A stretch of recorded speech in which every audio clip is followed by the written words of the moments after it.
Bia is a law student at Boston University, overwhelmed by stress and self-doubt, when fate pushes her into a coffee shop one day.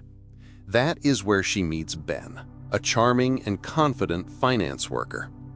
He offers her kindness in the smallest way, helping her get to the restroom, buying her a coffee, making her laugh when she least expects it. What begins as a random encounter quickly turns into something electric. The two of them spend the entire evening together, wandering the city, sharing grilled cheese sandwiches, telling each other things they have never said out loud. For a moment, it feels like destiny.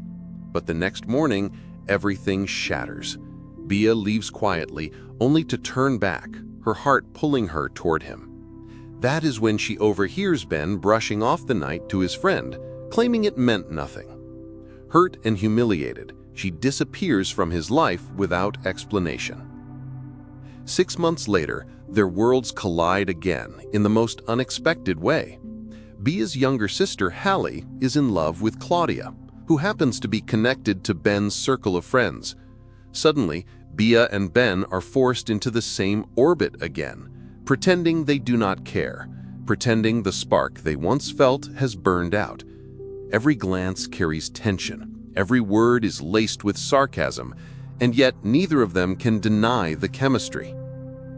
When Hallie and Claudia's wedding takes them all the way to Sydney, Bia and Ben's strained relationship becomes impossible to ignore. Surrounded by breathtaking beaches, eccentric family members, and elaborate wedding plans, everyone seems determined to push them back together.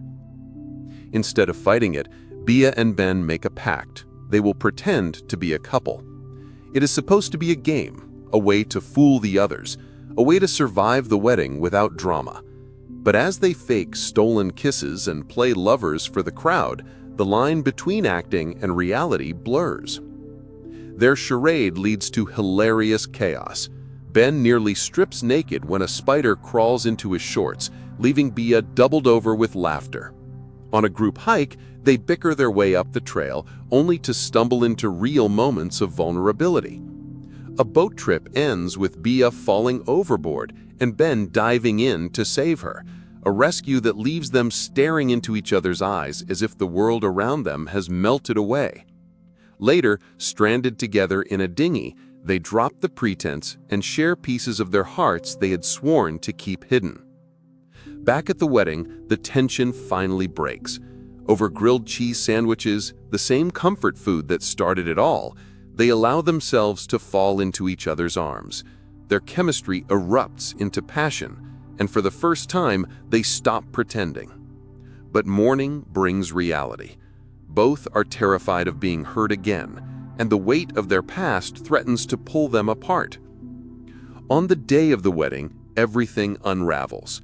Misunderstandings boil over, family meddling complicates everything, and Bia and Ben seem destined to walk away once more. But true love is stubborn. In a final grand gesture, Ben runs to find Bia outside the Sydney Opera House. He does not hide behind sarcasm or games this time.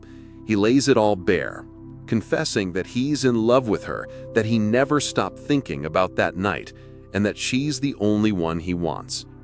Bia listens, her defenses falling one by one until she finally lets herself believe in them again. They seal their second chance with a kiss, surrounded by the glow of Sydney and the cheers of their friends. What started as animosity becomes proof that love can survive misunderstandings, pride, and even time itself. Anyone But You is a modern spin on Shakespeare's Much Ado About Nothing, filled with sizzling chemistry, witty banter, and the timeless reminder that sometimes the person you think you hate is the very one your heart has been waiting for all along.